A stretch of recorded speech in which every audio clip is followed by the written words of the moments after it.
Nah, kita lanjut ke rotasi. Rotasi ini perputaran. Sesuai namanya ya, rotasi ini perputaran. Rotasi adalah transformasi geometri yang memindahkan suatu objek dengan cara memutar objek tersebut di sekitar suatu titik atau garis tertentu.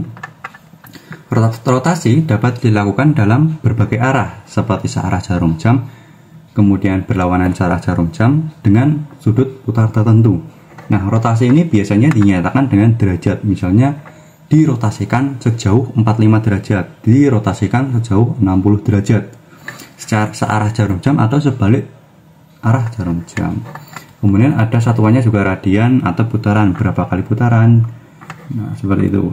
Untuk contoh perputaran rotasi dalam kehidupan sehari-hari, seperti pergerakan jarum jam ya. Jarum jam ini kan pergerakannya kan memutar. Nah, ini sesuai dengan prinsipnya rotasi.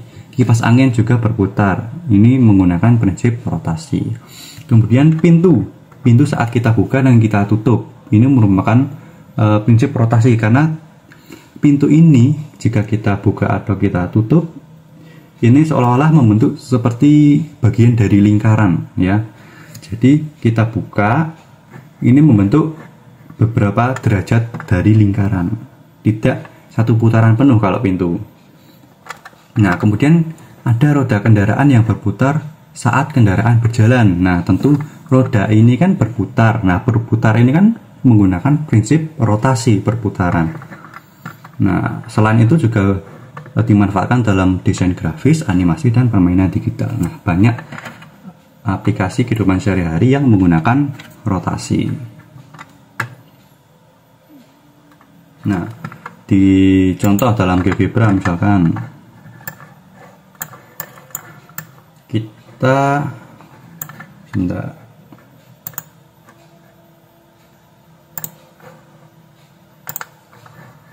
Nah, misalkan ada titik A di sini 3,2. Berarti jika kita putar berlawanan jarum jam, maka akan menjadi berapa? Di sini.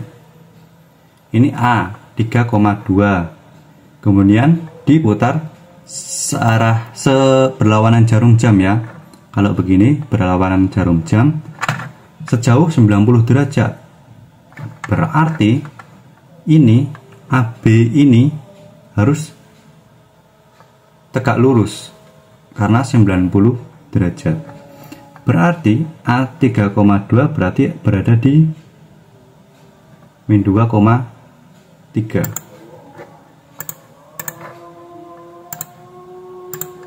Nah, begini sudutnya berapa? 90 derajat. Nah, siku-siku 90 derajat. Jaraknya sama. Harus sama. 0 titik pusat 0,0 ke A sama dengan titik pusat 0,0 ke C, 3,61 satuan.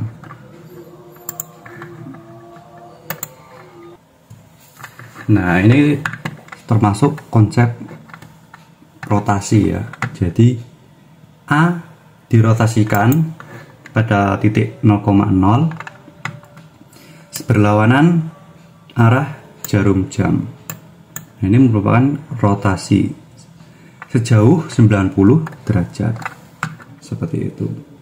Kalau 180 derajat berarti bayangan titik A ini berada di sini. Ya. Berarti bayangan titik A berada di negatif 3,2.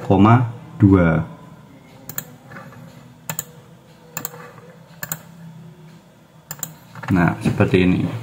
Jadi sudutnya 180 derajat. Panjangnya juga sama. Sejauh 3,61 satuan.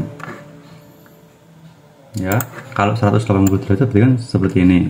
Nah, perputarannya berlawanan arah jarum jam.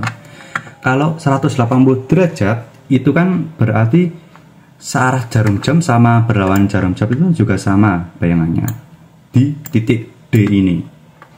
ini bayangannya titik A setelah dirotasikan. Ya, seperti itu ya untuk konsep rotasi. Intinya rotasi dilakukan pada titik. Kalau misalkan ada bangun datar, misalkan bangun datar segitiga, nah jika dirotasikan, ini prinsipnya juga sama, kita harus merotasikan titik-titiknya terlebih dahulu, baru kita menghubungkan titik-titiknya menjadi segitiga. Nah, nanti hasilnya adalah suatu bangun datar segitiga, bayangan segitiga dari segitiga asal, ya. Nah, itu untuk rotasi.